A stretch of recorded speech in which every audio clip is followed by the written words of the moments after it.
What's up, you beautiful people? This is our recap of the divisional round. We were gonna do one for last week, but the game sucked. Last week sucked. The games last week sucked. It really didn't deserve it. But they totally redeemed themselves this weekend. Well done, NFL. Good job. Yeah. For as bad as like last weekend was the opposite spectrum. It was how good this weekend. This weekend was, yes. I totally agree. So we had all four games went down to literally the last play. Yes. Oh, literally the last second field goals, and then the touchdown with the Chiefs Bills. We're gonna get into all four. We're gonna start with we're just gonna do them in the order that they happen. So Yep. the Bengals Titans will be first, then the Niners Rams, and then Sunday's games. But what a fucking weekend. Dude. What a fucking weekend. Like, we had everything. This might have been the best weekend in football ever, right? Oh, yeah. I I think mean, this that's might have definitely in a long time. Because I really got whenever you get that like reminiscing or the nostalgic feeling of whenever you were a kid watching football, like this is what brought me back to that kid. Yes. Like So, that, like with me, it was the mid-90s Bulls. Yes. The Chicago Bulls. That's what made me love basketball so much. Uh-huh. The late 90s, the Yankees. because you're never gonna have that same excitement as you did when you were a kid.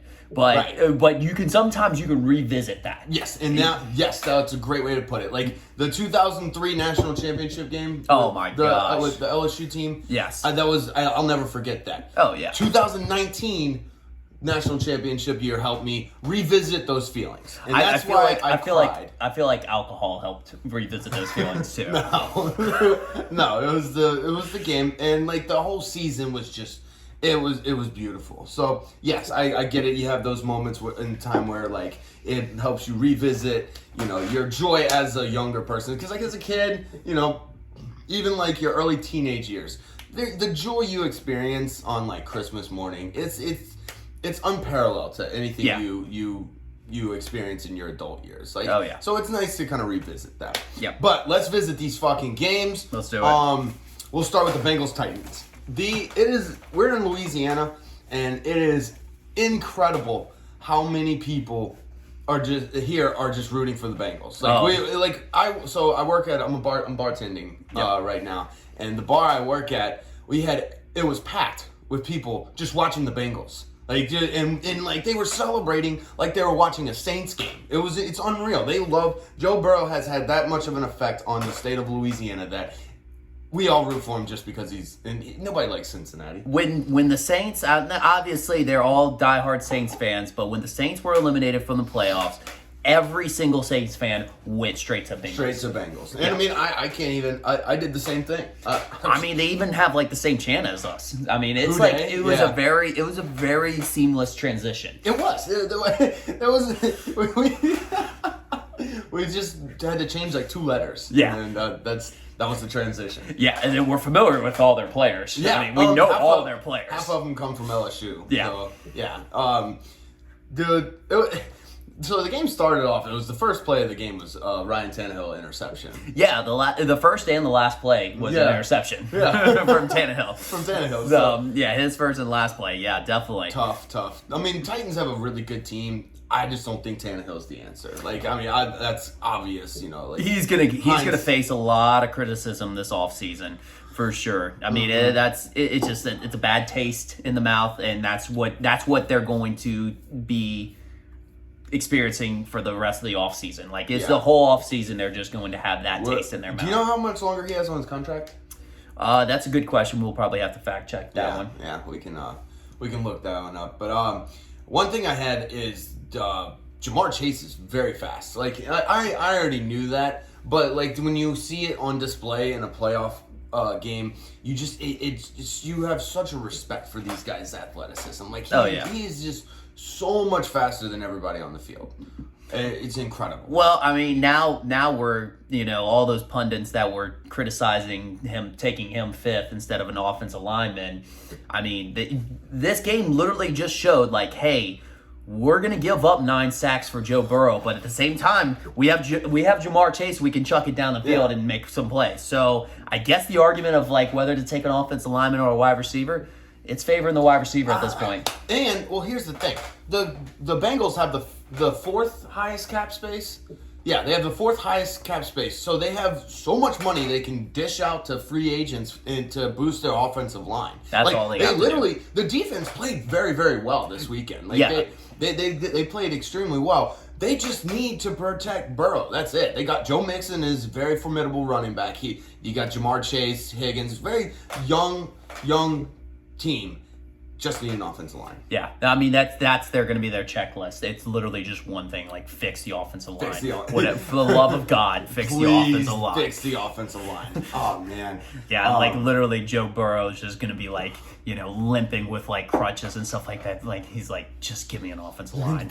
He's so cool though. Oh my gosh. Nobody can pull off those glasses. Dude, him, and honestly, quite frankly, the rest of the team has been adapting that swagger. Dude, they have the swagger this year. Even their kicker. Yes. Dude, yes. I love Evan McPherson. So apparently I heard Joe Burrow was talking and he was like, yeah, I was when Evan McPherson right before he made the kick. Yeah, game-winning field goal. Yeah, he was warming up. And right after he just did a warm-up kick, he's like, yeah, we're going to the AFC Championship game. Jeez. Came out there and drilled a 52-yard field goal. It was awesome. But I feel like that's the whole team right now. They're the swagger team. Swagger, like for anybody in the playoffs right now, they've got the swagger. They don't really give a shit like what the pundits say or anything. They're just like, all right, hey, we're good. We're gonna just flaunt it, and like this is us. Like business as usual. Yeah, business as usual. But I mean, and Joe Burrow, I think Joe Burrow, he's just a culture changer. He did the same thing at LSU. He really LSU had so much swagger that year. Yeah, that was unreal. His first practice when he came to LSU, he actually showed up and he was blaring Young Jeezy. Young Jeezy, yeah. Young Jeezy, and literally won over the entire team. Everybody's like, all right, this guy's cool. I wanted to talk about, what did you think about the interception? That interception where the Titans corner, or what was it? There was the Titans player, I can't remember who it was, but he caught the ball and it was like on the ground as he was catching it. Yeah. That was Monty Hooker. Yeah. He really hooked that one in. But yeah, that did get up kind of debated in the Twitter sphere. Yeah. Well, I just thought it couldn't hit the ground while he's catching the ball. I thought that was in the process of the catch, so I disagree with the call there. That's a fairly new rule that they've done now, is that because most of the time if it was always like it was absolute, if you touched the ground, it was an incompletion. Right. But they've actually changed it up to where if you have control, which kind of creates a little bit of some ambiguity in the process and stuff. You have to clarify what is the process of a catch and when is that concluded. Yeah, which is impossible. So it's just going to be it's all at the discretion of the refs and the guys in New York that they call. Yeah. So basically, what they did was they allowed the fact that like when they have something like Vegas has like something riding on the game. A little bit like somebody's betting or they're betting more. You got that. Now you have more ambiguity into the game that you can actually change. You're going with those theories. Yes, yeah. That was my conspiracy theory. I've got the turtleneck. I've got the fancy drink. I'm going with the conspiracies. I'm phasing right now. I didn't know those things had anything to do with each other. But, okay. Turtlenecks, drinks, and conspiracy theories. Those are all. They're all the same for some reason. Oh, by the way, if you're wondering, I'm drinking a Boo Radley. It's actually originated from New Orleans. It's a bourbon-based drink with a cherry liqueur and also an Italian liqueur. Or what is that? Amaro, which is Italian for bitter. Mm-hmm. So he's going through a phase. Anyways, I'm phasing. So with the interception, I think wide receivers should have a interception stat. So, like, not all interceptions that quarterbacks throw are the quarterback's fault. Like that interception, for instance, it bounced off of the receivers. It was right in the receiver's hands. Yeah. Like, he should have caught that ball. Yeah. But instead, Joe Burrow gets the interception when that was not his fault. So wide receivers need to have, he had 7 catches, 152 yards, 2 touchdowns, and an interception. And a caused interception. Caused interception, yes. Yeah, we can do that. You call it a caused interception. Caused interception, I like it. It needs to happen. Like, okay, if Joe Burrow threw the ball and the defensive lineman tipped it and it got picked, that's Joe Burrow's fault. Yeah, absolutely. And like if it's like way out of, if it's a doy play, it's like, he just throws it to the wrong person, that's a quarterback interception. But if it touches the receiver's hands, which I mean every dad will tell you, every dad will tell you, if it's in your hands, you have to catch it. Yeah, if you're able to touch the ball, you're able to catch the ball. Yes. Which makes no sense to me. But it's a dad rule. It's a dad rule. It's a dad rule. All right. So, but yeah. So I guess since I don't have kids, I don't get it. Yeah. No. It's one of those once things. you get kids, you're gonna be like having the birth of your son. And you're gonna be like, wow. Yes. Like in the hospital room, just like I get it now. Like that's a rule. It's a rule. It's like when you give your kid you watch your kid being birthed. You're like, I'm a dad now, and you like dad jokes. You automatically have a dad bod, and you think that every ball that can be touched can be caught. Yeah. So yeah, all right, cool. That's part of being a dad. Let's see. You got any more else on this game? I think I'm about done. That last catch by from Burrow to Chase to set up the field goal was unbelievable. Oh, great. It's just one of those things. Like, they're so good. Like, you think, like, because there was a couple other people, like Cooper Kupp did it. The good receivers just get open. They find a way to get open. Yep. There's a reason they have all the reception yards they do. And I was like, dude, how just put 2 players on those receivers that get open and do man coverage for everybody else. Like have somebody on that man. AJ Brown was doing it too. That crazy one-ended catch now this one that was good defense, but like AJ Brown had a phenomenal game. He had like 142 yards. I believe there was a receiver from every single team that had over 100 yards in every single game. This weekend? This weekend, if I remember correctly. That was the thing. I think the only non-receiver that had over 100 yards was Aaron Jones. But yeah, there was somebody that had over 100 receiving yards this weekend in every single game from every team, which was crazy. But I mean, at the same time, like you said, like in critical moments of the game, like who he's going to be looking for. Right. Like the quarterback has a tendency. Each quarterback has a tendency to go to a certain guy, and like it's baffling, right. Like he said. Now, and the Rams did a good job of it. They locked down Gronkowski. That's very true. Like it's impossible to completely lock down a stud receiver like Mike Evans. But Jalen Ramsey did a pretty good job for the most part. We'll get to it later, but you just think like cover him. Just cover him. But no, so the good receivers find a way to get open. So did you see the cornerback Hilton pulled a honey badger? What did he do? Popped the ball up from what was it, a Tannehill pass, and then caught it himself. Ran into the backfield, tipped the ball up, caught it and brought it in himself, and then started running it back. Really? Yep. Oh, attaboy. Taking a page out of the Honey Badgers book. Of course. But yeah, do you have anything else on this game? I think that's about it.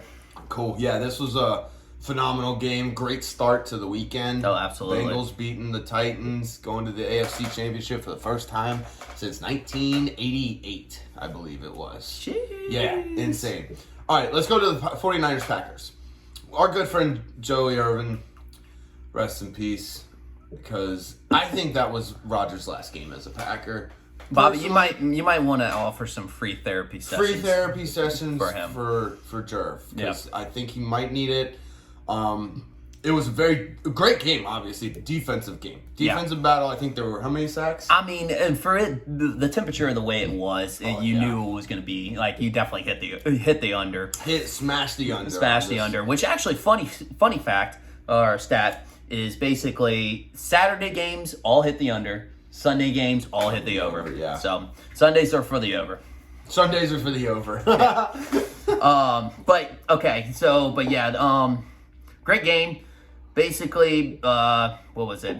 Bunch of sacks. Is that what we were talking about? A bunch of sacks. Yeah, That's there was 9 sacks, but I mean that was the exact same number as Burrow got sacked. When, this weekend? Yeah, Burrow got sacked 9 times, and then Sam In that one game? Yes. In the Titans game? Yeah, you didn't know that? He got sacked 9 times? Yeah. Oh yeah, they do. They obliterated him.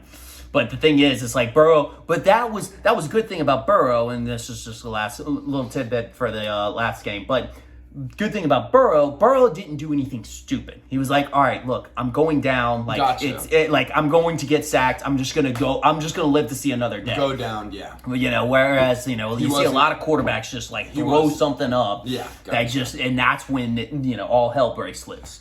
But he had 9 sacks, and then the total amount for the San Fran Green Bay game was 9 sacks. What was it?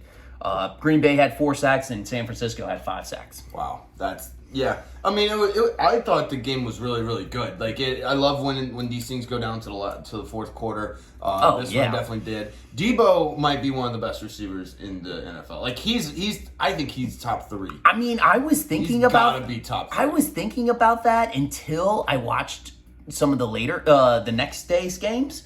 But yeah, you're absolutely right. He is great. Well, I think most of the teams have wide receivers that are the top wide receivers in the game. Like Tyreek Hill's got to be up there. Oh, that's what I was referring to. Stephon Diggs is good. He didn't have like a particularly like eye-opening game, but the reason Gabriel Davis had such a good game was because of him. he Absolutely. attracts so much attention. So like Debo, I think he's one of the best. I think because every time I watch him play, he's fast, he's big, he's strong, he can run routes, he can run over you, he can run around you, and his name's Debo. Yeah, his name's Debo. That's like one of the main reasons. I feel like if you have a name of Debo, you're automatically fast. You're either fast or you're big. Because I always think like Debo from Friday, like the guy just. That was his name, remember? Okay, yeah. You're right. Like I wasn't going that route. I was going Debo Jones from the Atlanta Falcons that played also at LSU. But Deion Jones. But they nickname him Debo. Oh, gotcha. So that's what I refer to as that. And he's got tremendous speed for a linebacker. So I think he's Debo, just a combination of both of them. Debo from Friday and Debo from the Falcons. Okay, that makes sense. All right, we got it. But either way, he's so good. Joey Bosa's very good.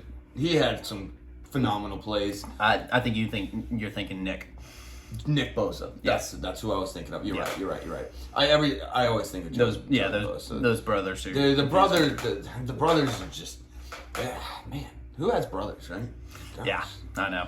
Crazy. What the fuck is that? Actually, I got a little thing on that, tidbit on that a little bit later, but okay. So my next thing about this game, like we knew the Packers defense the Packers special teams was bad. We knew they were bad. Like everybody talked about it. Like you'd think that they would figure it out or something like that, right? No. I mean, at least maybe do a little patchwork during the playoffs. Dude, but on the last field goal, I went and rewatched the game because I thought there might have been one extra guy down there waiting for the field goal to maybe catch it if it was short. No. The last field goal of the game, that the Niners had to win the game. They had 10 players on the field. 10 players. You need 11. You need to block the field goal. And like I said, I thought that maybe they had one guy stashed down by the post in case it was short. Yep. You don't do that when you need to block this field goal. That's not.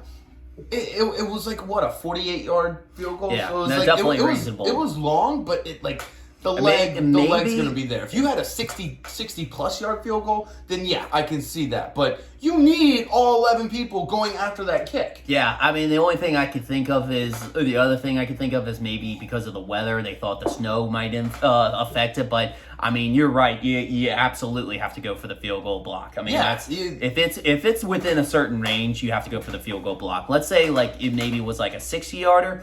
Okay, I'd understand you throwing somebody back there, maybe try to get that last play, pull another, kick 6, the Alabama or the Iron Bowl. Yeah. Oh, dude, I'll never forget that game. We were at such a great game. Yeah, we were at our buddy's house, the Valentes. But not only with that field goal, the Niners had a huge punt block late in the fourth quarter. I think there was like 4.5 minutes left in the fourth quarter when they had that punt block. Yeah. That ran in for a touchdown. Like Packers, like the defense looked good. Well, don't forget about the field goal block at the end of the first half. Right. Yeah. Because actually that was the big thing. I know, but a lot of people are going to blame it on. A lot of people are going to blame this loss on Aaron Rodgers, rightfully so. I think there's a very, very fair argument, but I think a big play was whenever Aaron Jones had that wide open catch. And instead of running down the sideline, he decided to go towards the defender. Why did you run at the guy? No. Like, if he would have kept going, I know exactly which play you're talking about because I thought the same thing. I was like, run straight for the end zone. Yeah. Don't run at your tackler. It would be one thing if the defender had the angle on him, but he was at the same length as the defender. It wasn't like the defender was way ahead of him, and he had to do like a little skirt move to try to get into the middle and try to juke him. Right. It was basically they were the same length. All you had to do was just run straight. And you even had a little room on the sideline. Yeah. That's all you had to do. I really think that's a big thing because that's what led to they end up getting stopped and then they got the blocked field goal. Big momentum change. Just if he would have ran it into the end zone. Yeah, huge. I think that was one of those parts in the game where you don't do that. Yeah. Now in the Tampa Bay versus the Rams game, Mike Evans, it was early in the game, I remember this. Mike Evans caught a pass, and he could have easily gone out of bounds, but he went straight at Jalen Ramsey. There was multiple defenders around him, but he went straight at Jalen Ramsey because they fucking hate each other. Yeah, and absolutely. He just went and shoved him to the ground. It was incredible. Well, that's making a statement right there. And that was, like I said, that was early on in the game. I believe that was even in the first half. Yeah, you know what I'm saying? So not when it's that pivotal of a moment. Don't run at them. Don't try and make a point. Yeah. Just get the touchdown. You make a better point when you make the touchdown anyways. Yeah. So fuck. All right. Let's see what else did I have? The Niners. Okay, I picked the Niners when I bet the Niners to cover the spread. The Niners always play Aaron Rodgers and the Packers tough. Yeah. Since Aaron Rodgers has been there. In the playoffs, I think that he's 0-4 against them. Yes, he is. So that's absolutely right. That's why I told all my friends, they thought Packers were going to blow them out. I was like, okay, look, if they win, it's going to be by a very small margin. Definitely not 5.5 points, which was the spread. The spread. So I that was one of my locks, and the other lock was the Bills Chiefs over. I was just kept smashing that button. Just smashing the over out of that. God, I can't wait to talk about that game. All right, let's get over to this one. What else do you have? Actually, cool fun fact is Shanahan is going to be playing his assistants throughout this playoff. So he literally played against the assistant that he coached with. Assistant? Yeah, former assistant. So obviously the meme that's been circling around everywhere is the fact that Kyle Shanahan, Sean McVay, and Matt LaFleur were all on the Redskins team in 2013. In 2013, whenever Kyle Shanahan's dad, Mike Shanahan, was coaching the Washington Redskins, and they're the whole thing is like, how did they not win? But how did they not win? Or you could have kept at least one of those guys. Yeah. Look how they're doing as head coaches in the NFL. You couldn't keep one of them. Yeah, but the thing is you couldn't keep Kyle because you just fired his dad. So, right. Obviously, I don't know if there would have been a mutual agreement for him to be a head coach. That one I understand. But you had Sean McVay and Matt LaFleur. You got to keep one of them. But what are you going to put a tight ends coach, Sean McVay, as your head coach? You keep them through the system. You make him defensive coordinator or offensive coordinator, whichever one, and then you promote him to head coach. You just keep promoting him. You don't go straight from that. I agree with you on that. But you got to keep at least one of those guys around. Each coach has their own preference, so it's not really up to the general manager that fired everybody or fired the head coach. It's basically the new head coach is like, oh, I want this guy type of thing. Right. I'm just saying you gotta try and keep them. I'm sure they probably tried. Are we being Captain Hindsight in this? Oh yeah, absolutely. Well, that's how our show. That's literally how media works. That is how media works. I get it. They make their predictions, but we just talk about things after they happen and be like, "Oh, you should have done this." Yes, we are Captain Hindsight. Yes, that is very true. Oh man, that's how we make our money. I just thought it was so funny. He just played Matt LaFleur. LaFleur. See, I'm in this phase. I got turtleneck and drinking fancy drinks. But so he just played Matt LaFleur, and now he's about to play Sean McVay. Do you think he has the big brother mantra? That he's the big brother? Yeah, Kyle Shanahan. Oh. Because Kyle Shanahan was the offensive coordinator. They all worked under him for a while. I mean, I know he wasn't a head coach, so it's not technically his assistants, but they kind of are if he's the offensive coordinator. He might. I mean, they're definitely underneath him. Like, they have, like, obviously the head coach and then the defensive and offensive coordinator, and then you got all the, like, the special teams and coach, the tight ends coach. They're under the offensive coordinator. Right. If you got, like, a hierarchy going. So, he's got the big brother thing. Big brother mantra is what I'm thinking. Because I know from firsthand experience, like, it's just weird. It's like, you don't get it, really. It doesn't obey the laws of science and stuff like that, but the big brother will just always beat you. No matter if you're actually the better, like, athlete at that sport or anything. I guarantee you, if LeBron James had an older brother, like, that he would beat LeBron James in a one-on-one match. Yeah. But he would not be as good as LeBron James in the NBA. It is very true. We live it. Yeah. Joe's definitely more of an athlete than I am, but I'm going to beat him. That's just it. That's just how it works. It's weird. I really don't get it. Yeah. But, do you have anything else from this game? We gotta go get to the next game. Yeah, that's true. Let's go. 49ers beat the Packers. Aaron Rodgers, where will he go? I don't know.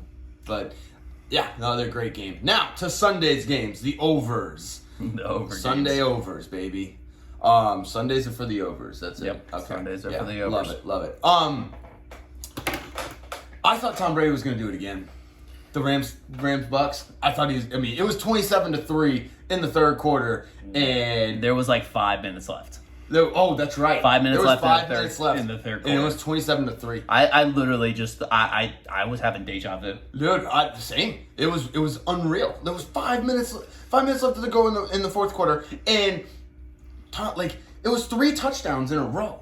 And it was like the Rams were trying to give them the game. They had 4 fumbles. They really were trying to give them the game. They had 4 fumbles, man, it was unbelievable. I was freaking out. I was freaking out, man. Yeah. Like it was literally because that was the thing. And I'm sure everybody got the same thought. It was like, oh, well, Tom's kind of done this before. Like he's not been in, it's not, unfamiliar territory that he's been, like, very similar, like literally 1 point off of the same situation he was before. I mean, it was 28-3 and this was 27-3.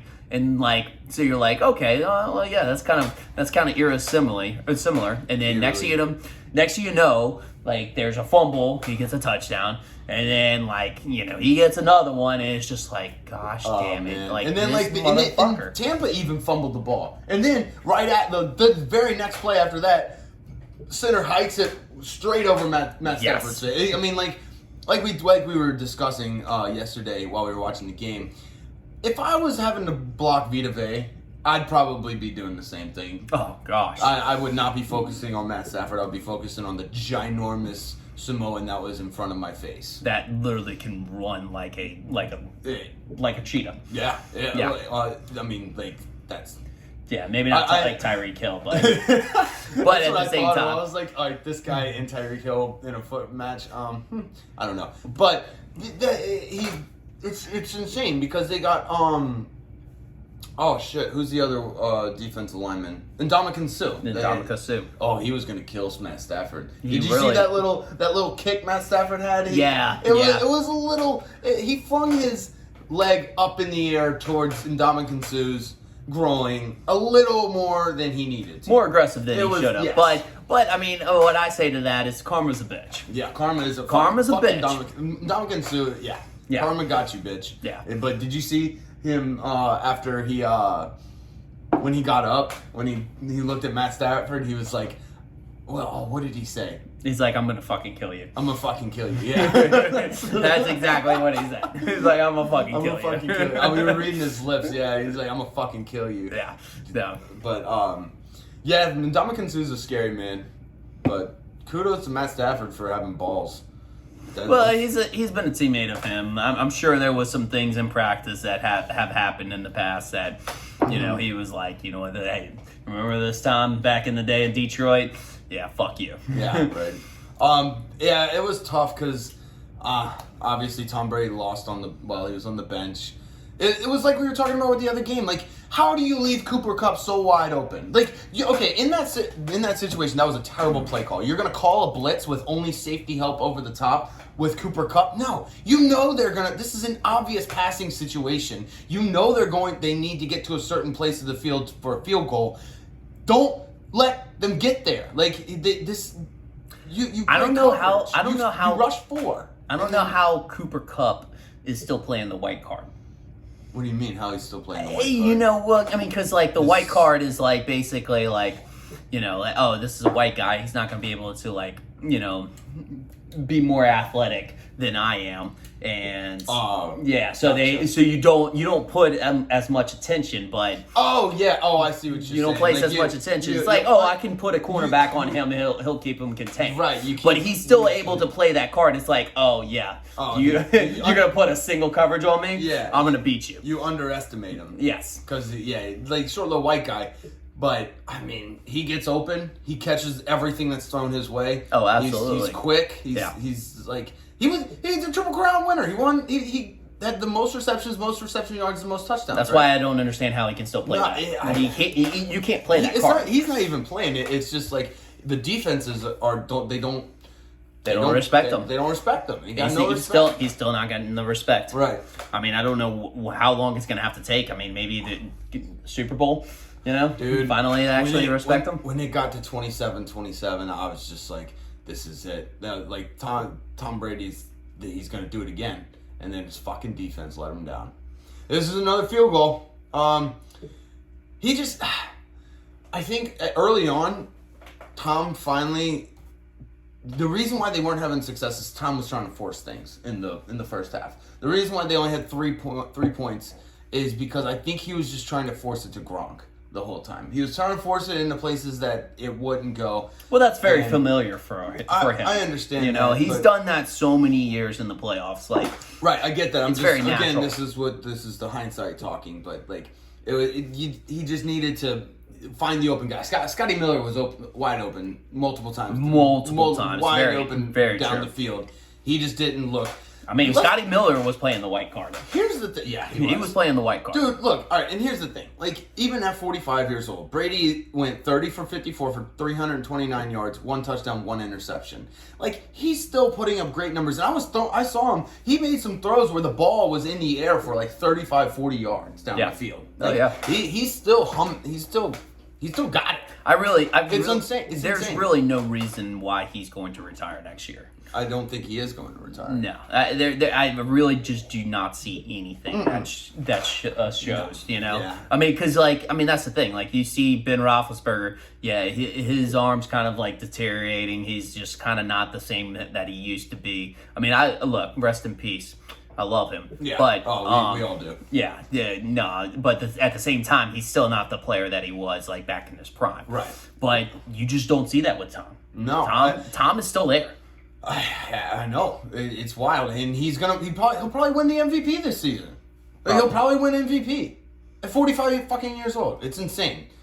But yeah, I think though they're I think that Tampa will keep him. Yeah, that's about all I got for this one. This one, You see playoff Lenny with the sidestep. Ooh, that was dirty, dude. I haven't seen that like all season, but playoff time. Dude, this guy's got he's got the quickness of like just anybody. I really wanted Tampa to win this one for the reason of it's just at this point I've given up. So I'll watch Tom Brady do Tom Brady things. It's fun to watch him do Tom Brady things. But Matthew Stafford looked like a kid on Christmas. Whenever I know. he made that completion to Cooper Kupp, and he was trying to get his signal his offensive line to go to go spike the ball. Like this guy was like, I am not missing Santa. I am not missing Santa right now. You get your ass over here. We're getting his cookies. Like, get the fuck over here. He did. Okay, that's the only. I'm still bitter about the 2018 NFC Championship game. Absolutely. But Absolutely. It's okay. It is nice to see Matt Stafford happy. Yes. It is. I agree with you. I hate the Rams, but I like Matthew Stafford. I like Matt Stafford. But we have next week for them to lose. So.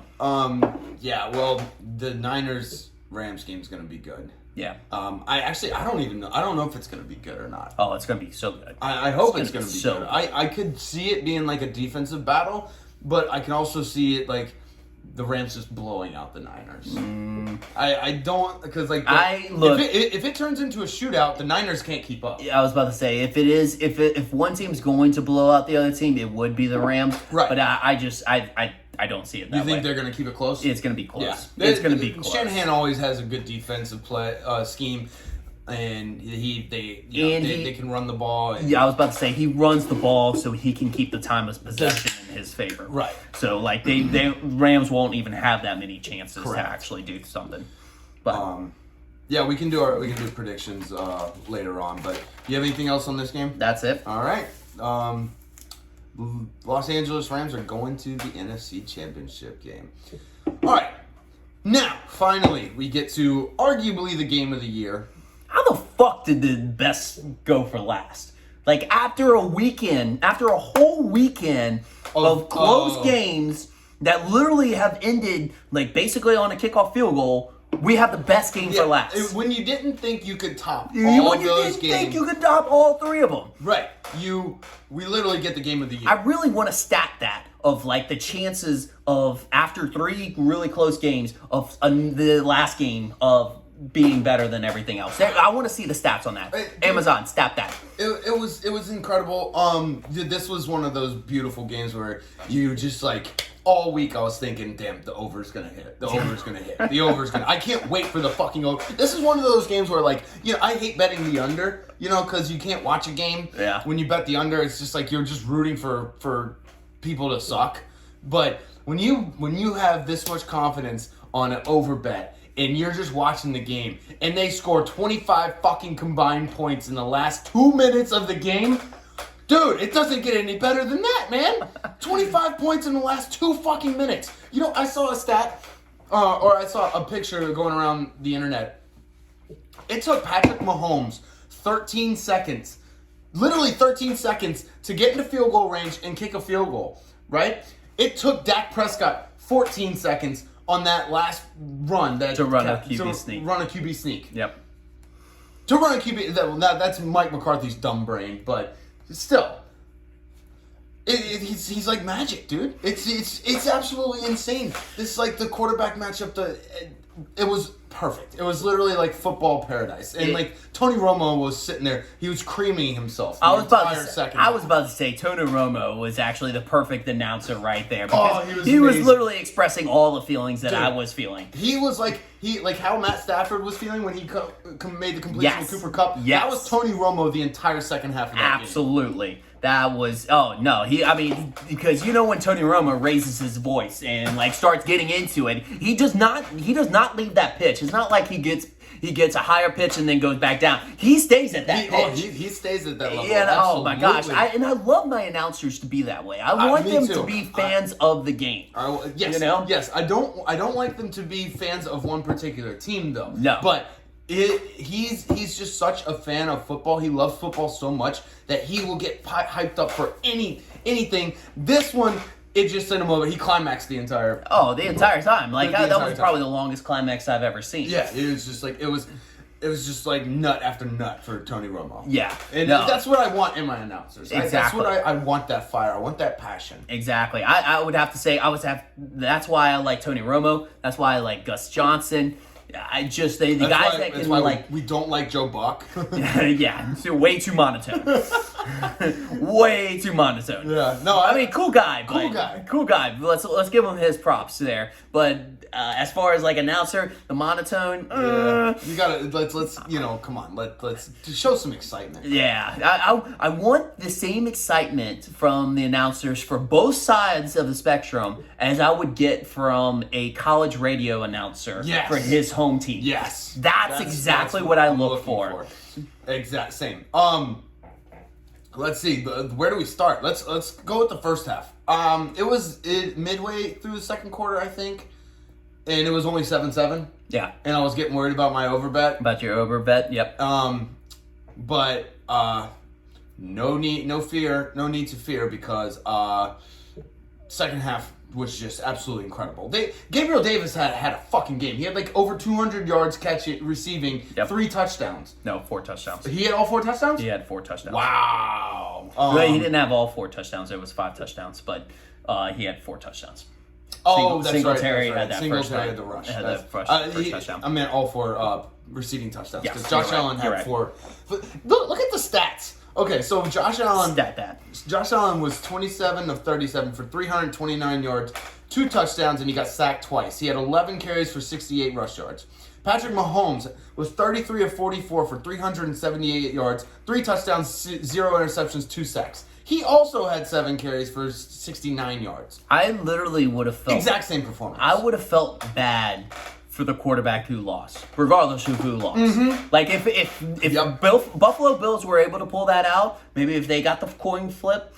We'll talk about that. Yeah, but I would have felt bad for Patrick Mahomes because I would have been like, man, he played a hell of a game. Right. But, now that... Or, the way that everything happened, I'm like, dude, I feel bad for Josh Allen. Yeah. Let's use that as a segue to talk about the coin flip. I'm in my personal opinion, I don't like the overtime rules. I think each team. We've always been big proponents of the college football overtime rules, and I think that each team should get at least a chance in overtime. The fact that one coin has so much power is ridiculous. I think they were trying to limit all of the things in the game that were left up to chance, right? So like this is one of those things where like, oh, you get a coin flip and that's it. Yeah, no, that is very true. I guess the other logic of it too is the fact that, I mean, as good as like Mahomes is and everything, I mean the game revolves around offense and defense as well as special teams. So, I mean, Buffalo has to play defense. Right, I understand, and that was the Twitter war. It Which was like, I like. Change the rules or play better defense. Which they I like. were just going back. Yeah, which I did like. I do like the fact that they did the change about the field goal. Because I think that was a perfect rule. Because teams were just going down. All they had to do was kick a field goal. And then you were done. And then you won. Yeah, and it was like, that's just a cheap shot. Because but now it gives it the chance that like, hey, if they score a touchdown, they end the game. If they score a field goal, it continues. And then the other team actually has a chance to score a touchdown, win the game, and score a field goal, and the game continues as well. So they do have that fair shot. But, I mean, at the same time, you're right, there's still a moment of chance because if you score that touchdown, then it's basically, it was the coin flip that won it for you. Yeah, and again, this is all hindsight, but that's just how we do things. Yeah, but college does it in the most fair way as far as, I think, I'm not saying the NFL should adopt the college overtime rules, but I think that I think they need to like kind of model it around it, like to where they each get a chance. Like I like having another quarter. Like the more football, the better. Yeah. You know what I'm saying? So like an entirely. Oh, did you notice? Like during the season, the OT was 10 minutes. The quarter was 10 minutes. OT was 10. In the playoffs, they changed it to a 15-minute quarter. Which I like. Yeah, again, after this weekend, more foot. It would suck so bad to not like football. Imagine not liking football. Like, come on. This was like this weekend. It was an incredible weekend, and like, imagine if you just didn't like football. You just would not experienced the excitement of all 4 of these games. Yeah, because I mean, obviously you wouldn't have known the rules. You wouldn't have been able to enjoy like the experience and the passion of it all. Like, I mean, there's so much that goes into it, and like people that actually don't watch football, they just don't understand. They're just fucking losers. But anyways, I mean, it's just like you can like. I get, and the thing is, it's like, it's not even the fact that you have to actually play football. It's just that the fact that you're an ultimate competitor, and then if you know the rules and everything that goes into football, and actually, you know, all the hard work and everything that, and the strategic planning that goes into it's honestly everything. a pretty simple game. Like, you just, there's obviously complex rules and everything, but like, in general, football, you just get the ball into the end zone, and whoever has the most points at the end of the game wins. Now, granted, like I said, the rules, like you can't false start, and then what all goes into those pass interference and everything like that. Technicalities. But like, you can watch the football and be like, okay, he's throwing a pass. He needs to get that ball into the end zone, and every 10 yards he gets another gets another set of downs, which are basically 4 chances to get another first down into the end zone. So, like, it's a pretty simple game. Just, I mean, it's the greatest game of all time. But it's just, I mean, like I said, when you really you know what they're going through as a competitor because you were a competitor yourself. I mean, it really just amplifies the emotions of the game. Yeah. Also, it's just like the amount. Like, all right, so we grew up, we played sports. Yeah. And so, like, just like most of our viewers. Yeah. So, the amount of respect I have for these athletes, like Tyreek Hill, that man is so fucking fast. He's unbelievably fast. And like, I've tried to run fast. Like, it's definitely a special talent that people have. And the fact that he's just so much faster than some of the fastest people in the world is mind-boggling. It's unreal, and he can do it pads on. He really just kind of reminded me of Usain Bolt. Yeah. Well, he's just a little shorter. But I mean, a little bit shorter. But the fact that he was on the national stage for the best athletes in the world, and he was able to just surpass them and give them a little peace sign. Oh, that was amazing. Yeah. No. It was just, you're right. It was like Usain Bolt just like putting out his arms when he's like 3 yards in front of everybody. Oh no, you don't have a world record to like focus on. You just won the race, and that's all you give a shit about. But he still broke the world record and everything. Yeah, no, that was exactly what I felt like, because not only it wasn't like Tyreek Hill turned around and went behind him. He was passing him up, being like, "Peace." I'm out. I'm here. I'm gonna score this touchdown. You have nothing you can do about it. I thought he was gonna get like a taunting penalty for that. You know what? I read some articles about that, and he should have. Technically, according to the taunting rules that they implemented, that are absolute horseshit. Which I think they kind of let off the gas for it. Yeah, like they were full on like 90 miles an hour trying to call every single taunting penalty. I think they kind of eased up there at like 45 miles an hour. I feel like it got enough negative review that they had to, for the sake of the game. But yeah, no, it's just unbelievable. Oh, dude, one of the plays I wanted to talk about. Do you remember when Gabriel Davis shattered that Chiefs cornerback's ankles? I can't remember which Chiefs cornerback it was. Do you remember? I feel like he's dead now. Yeah. It was rest in peace. And it was all like a head flip. Like he was running the route, head flip to the left, and then darted right. The guy like just fell over. He broke his ankles. I remember watching that live and being like, wow, how did he get so open? And then they showed the replay, and I was like, that's how he got so open. Route running. Like that motherfucker. Just great route running. Yeah. Which is a very underrated quality. I think it used to be more slept on than it is now. I think people are finally starting to realize that, hey, route running needs to be a thing you look at whenever you're recruiting or when you're trying to sign a free agent or something like that. Route running is a huge part, and it should be a Madden, like on the Madden video game. You know how you have speed, awareness, and stuff like that. They should have that on as a stat. Yeah, as an avid Madden player. They do? They do. Oh, nice. Good. All right, well then.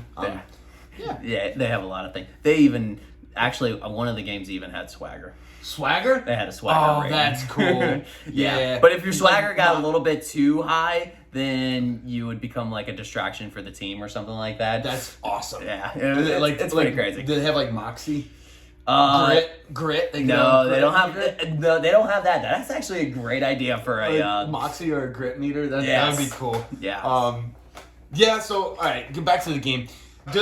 Josh Allen and Patrick Mahomes is like our ages, Tom Brady and Peyton Manning. They truly are. I mean, they're both in the AFC.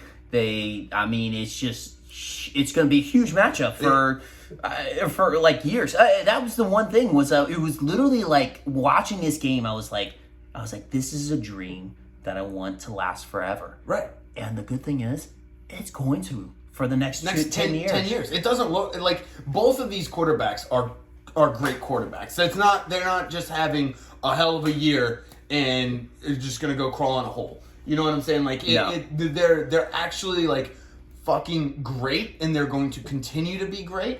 And we're just going to keep seeing this. And, like, most likely, we'll see it in the divisional round like we did. Yep. And it'll be in the AFC Championship game. Oh, absolutely. Like, this is unbelievable. It's just, like you said, it's just the beginning. This is the beginning. They're both in their early to mid-20s. I mean, Mahomes literally just signed a 10-year contract. Right. Like, he is going to be around for 10 years. Was that the $500 million?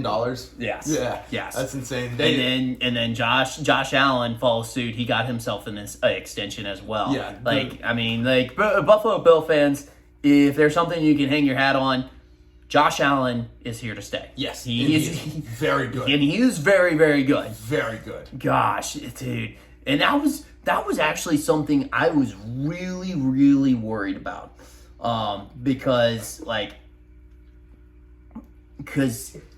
I was worried about, we got to experience like some great quarterbacks when we were growing up. Peyton Manning, Drew Brees, Phillip Rivers, Big Ben, like Tom Brady. Still Tom Brady. Yeah. Well, I even got to see like John Elway, Brett Favre, and all of them. Like, and Michael Vick in his prime was unbelievable. Like we got lucky with some great. Well, I mean, a lot of those quarterbacks though were just setting records and just like going crazy every single year. So I was like, I wonder if we're ever gonna see like a wave of talent like that again. And it's folks, here. It's here. We got Joey Burrow, Lamar Jackson, like Josh Allen, Mahomes. Justin Herbert. Yep. Like, dude, it's so exciting to be a fucking NFL fan of football. Yes. Like, Russell Wilson will still be around for a little longer. Aaron Rodgers has about 4 or 5 more good years. Yes. Sure, we lost Big Ben. Rest in peace. But I don't know. We kind of got Big Ben-esque type quarterbacks coming up. Let's see. What would we compare Josh Allen to? We could compare Josh Allen to who? I would say Josh Allen has a combination to him.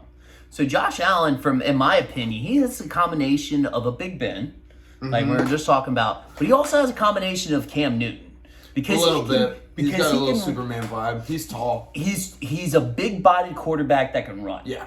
And then he's a big-bodied quarterback with a strong arm who can also do a mad fake. Pump fake. Yes. Look, it won't be the same pump fake. Nobody will ever be able to pump fake like absolutely Big Ben, not. But he had some pretty good pump fakes. He has that arm where he could just completely fake out a whole defense. Right, and here's the thing. I think the big difference between him and Big Ben with the pump fake is Josh Allen knows he's going to pump fake. Big Ben actually thought he was going to throw the ball until it got right here. Until he was the last split second, then he's like, "Nope, I'm bringing it down." Yeah, I think that's the only difference, and I think that's what made Big Ben's pump fakes so good is because they were so genuine. Yeah, Josh Allen really wanted to throw the ball. Josh Allen fakes out the defense. Big Ben fakes out the cameraman. That's basically how to sum it up. Like, you can fake out the cameraman, you literally have the whole nation confused. Like what? Yeah.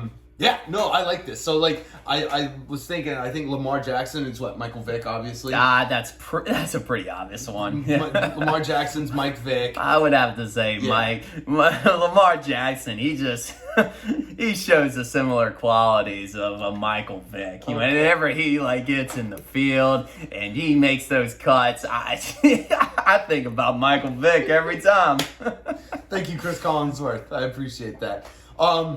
Yeah, no, like I say Joe Burrow, the way he like kind of is the general on the field. I think he's like a Peyton Manning-esque. Oh, absolutely. That's a spot on, because all the adjustments he does at the line, like it's reminiscing of of a Peyton Manning. Right. And then like Tom Brady is still Tom Brady.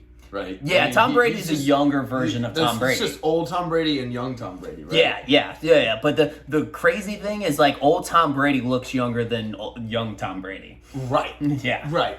He's better looking. He looks younger, and he's actually, I think he's like, as far as stats go, he's having a better year than almost every single year when he was younger, except for maybe the 2007 year when they had Randy Moss. Yeah, that's true. That was the. That was the undefeated season where they lost to the Giants in the Super Bowl. Crazy stuff. Unbelievable. Crazy. Who else you got? I want to... Yeah, because I jotted some down because I got really excited about that. I was like, wow. I was like, there's so many quarterbacks that are in this new wave that actually have some similarities to everybody else. So I actually have a couple of them. Unfortunately for Justin Herbert, I actually have him compared to Philip Rivers. It's Philip Rivers. It's literally Philip Rivers 2.0. We got Philip Rivers 2.0. I mean, it's just these guys, tall quarterbacks that just gunslingers. Fling the ball. They just fling the ball. Yes. That's all they do. And Justin Herbert actually has the coach to actually, promote that style. What's another one?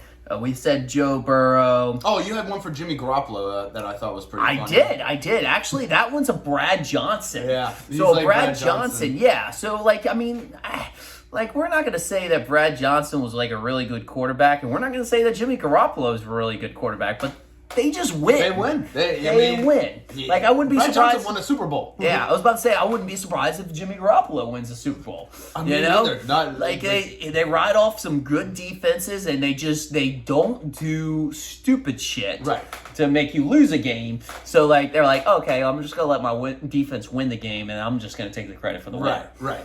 So, yeah, so I feel like he's that type of quarterback. I got another comparison for Tom Brady.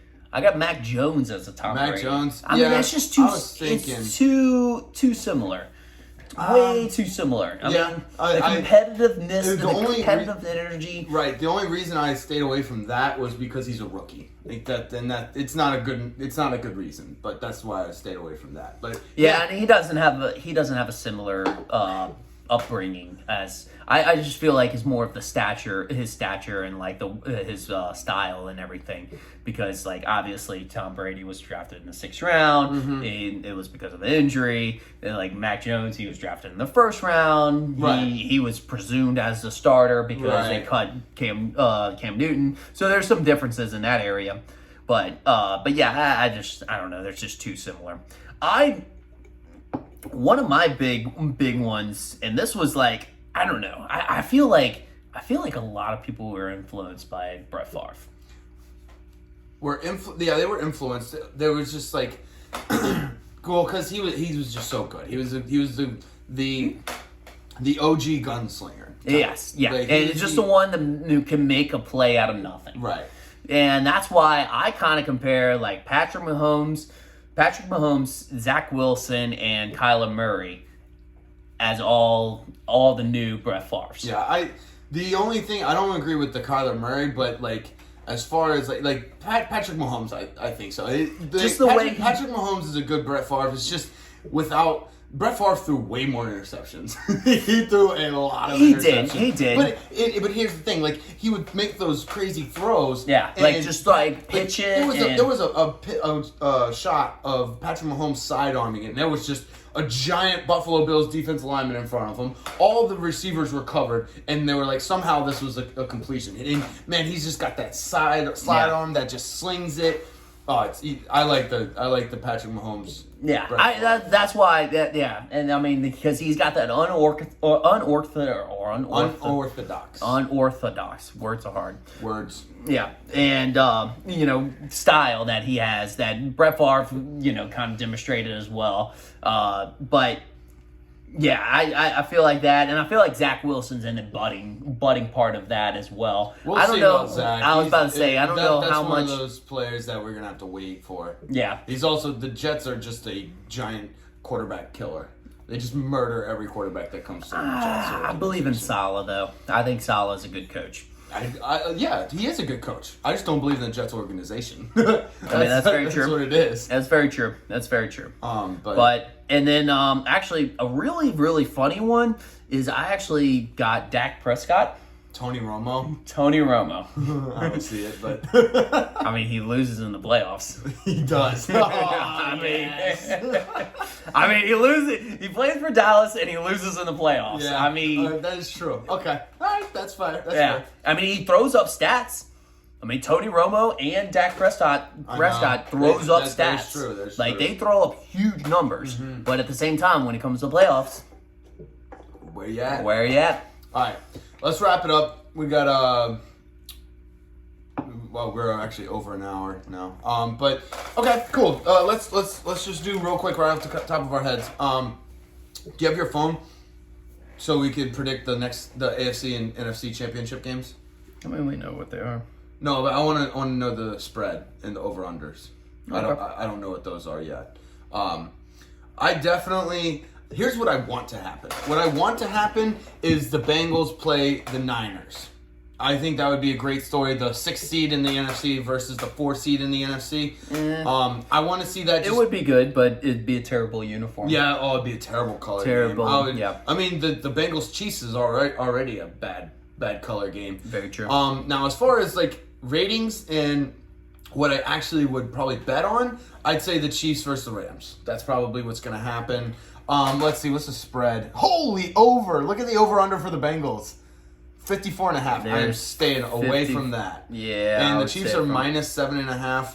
I go, if I'm betting the spread, I'll probably go Bengals. No, I'll go Chiefs. I think the Chiefs are going to blow them away. But again, like I said, I'm going to be rooting. I'm not going to bet on this game because I'm going to be rooting for. I would bet the under, and I would bet the Bengals to cover, or I'll bet the Chiefs to cover. So I'm not going to bet on this game because I'm going to be rooting for the exact opposite of that. Yeah.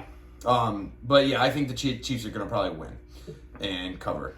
I think Bengals will cover. I think the Chiefs will win. I think it's going to be one of those where Patrick Mahomes he's going to have, it's not going to be like a 13-second where he has to come back. Yeah. I feel like he's going to have 2 minutes left in the game, 2 timeouts, and he's just going to have plenty of time that he's just going to, that's good. I think it's good to disagree, but I just don't. I think the Chiefs are going to blow them out. Gotcha. The next game, we also have differing views on this one. It's the Niners Rams. The over under is 46.5. I think the over is going to hit, and I think the Rams are going to take up like 35 of those points. I think the Rams are going to blow out the 49ers. The -3 Rams -3.5 spread is an easy bet in my opinion. Like I said, I think the over is going to hit, and it's going to be mostly because the Rams score like 35 to 40 points. With it being a pretty low over/under. That's kind of in the middle. 46.5 is in the middle. It is a little bit in the middle. But yeah, so that's my take. I think the Rams are going to destroy the Niners. Over is going to hit. So. Not so fast. All right, of course so. Not so fast here. I think Kyle Shanahan's going to be like, who's your daddy? And Kyle Shanahan is going to lay a number on Sean McVay because I don't know what it is with Sean McVay, but he has a tendency to just lay an egg in big games. He does. I agree. I don't know.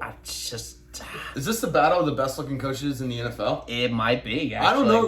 Last week was pretty good too. Matt LaFleur versus Kyle Shanahan. Yes, very much so. The best looking quarterbacks or the best looking coaches in the league. Yeah. Going at it. And then you got like two of the ugliest quarterbacks going at it. Or coaches. Coaches going at it in the other game. Yeah. It's basically like which one likes the most fast food, which Andy Reid wins every time. You win that. So, all right. So, what's your predictions real quick? I honestly, I'm going to take the 49ers. You're going to take them money line or cover the spread? Do you think they're going to win? I think they're going to straight up win. Oh, so what do you think it's going to be a low scoring game? Would you go with the over under 46.5? You think it's going to be?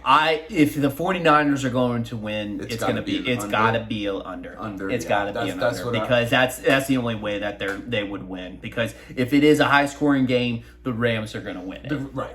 So, but my prediction, I think the 49ers are going to win it, but it's going to be a low score. It has to be a low scoring game. Yeah, if you're going to have that take, then yes, you have to go with the under. You have to go. Like, and if you're going to go with the Rams, you honestly have to go with the over. So yeah, okay. That's it. That's our show. We'll reconvene here next week. See how it goes. Yeah, see for the Super Bowl prediction, the AFC Championship summaries, recaps. But yeah. Yeah, maybe even a little preview for the Super Bowl halftime show. Oh yeah. Yeah, because we're gonna probably have to recap on that too. Yeah. Yep. So yeah. All right. We'll see y'all later.